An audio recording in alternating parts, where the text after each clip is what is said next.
এই যে যেখানে যাই দায়িত্ব আমার ঘাড়ে এসে পড়ে। আমি এখন তত্ত্ব সাজাচ্ছি। আমাকে বউ ভাতে যেতে হবে। বোনের রিসেপশন বলে কথা। তো আমাকেই দিয়েছে তত্ত্ব সাজানোর দায়িত্ব। তো সবকিছু কমপ্লিট করে দেন আমি রেডি হয়ে চলে এসেছি বাসে। পুরো ডিরেক্ট বাসে চলে এসেছি। বাসে যাবো। এখনো বাস ছাড়েনি। জানি না কখন ছাড়বে।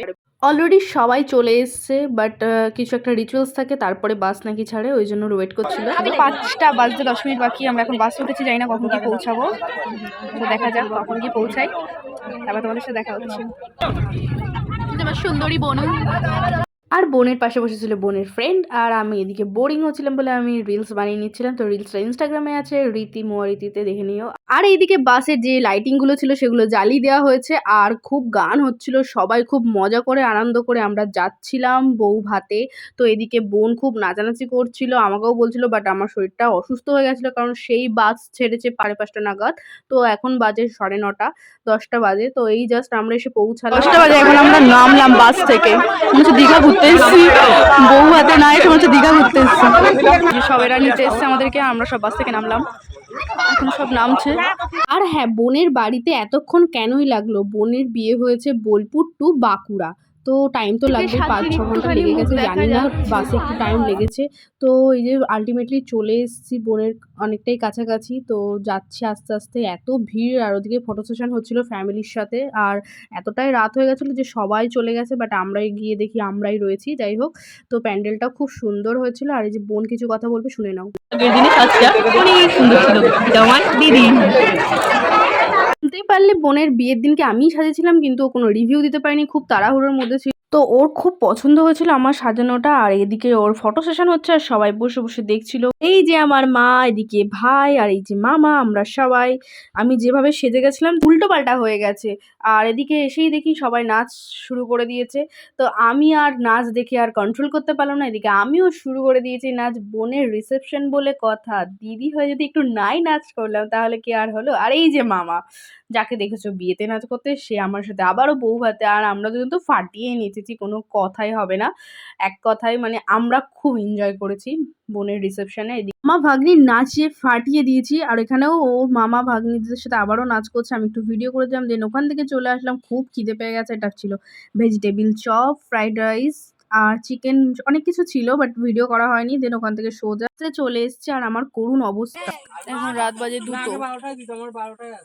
সবার অবস্থা খারাপ। কখন গাড়ি ছাড়বে ভগবান জানে। লাইফে আমার এরকম কোনোদিনও অবস্থা হয়নি। আমার ভয়েসটা রীতিমতো শুনতেই পারলে, ওই ভয়েস এই ভয়েস পুরো মানে আলাদা। তো আমার এতটাই টায়ার্ড লাগছে, আমাকে দেখে সেটা বোঝাই যাচ্ছে।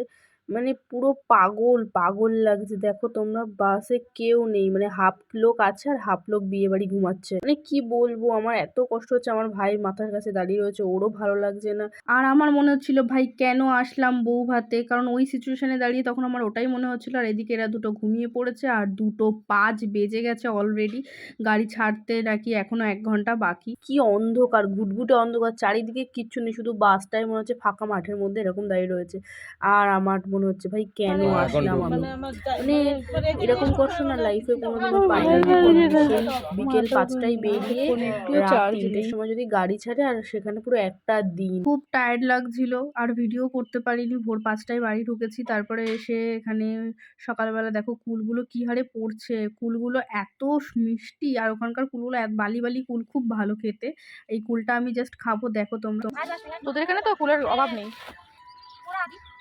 কুড়াচ্ছি, সাবাস, কত কুল দেখ।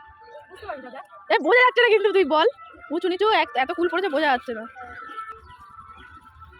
চারিদিকে পুরো বালি আর বালি।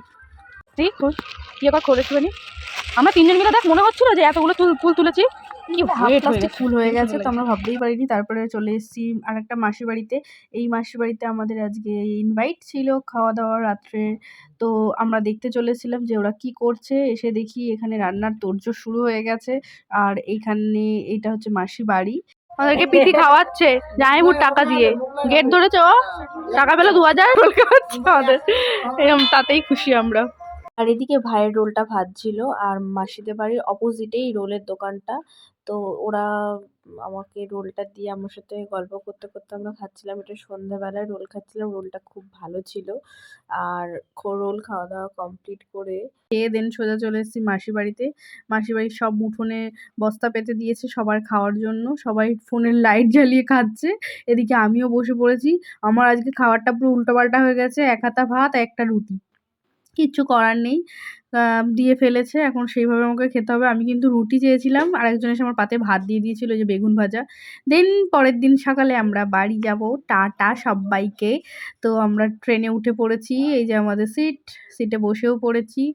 আর ওই পাশে মামা বসেছে আর এই সাইডে ২ টো সিট আমাদের ছিল। আর এই যে সুন্দর একটা সানলাইট দেখতে, দেখতে আমরা বাড়ির দিকে চলে আসছি। তো আজকের ব্লগটা এই পর্যন্ত। যদি ভালো লেগে থাকে তাহলে অবশ্যই একটা লাইক, সাবস্ক্রাইব অ্যান্ড শেয়ার করতে ভুলো না। তো দেখা হচ্ছে নেক্সট কোনো ব্লগে।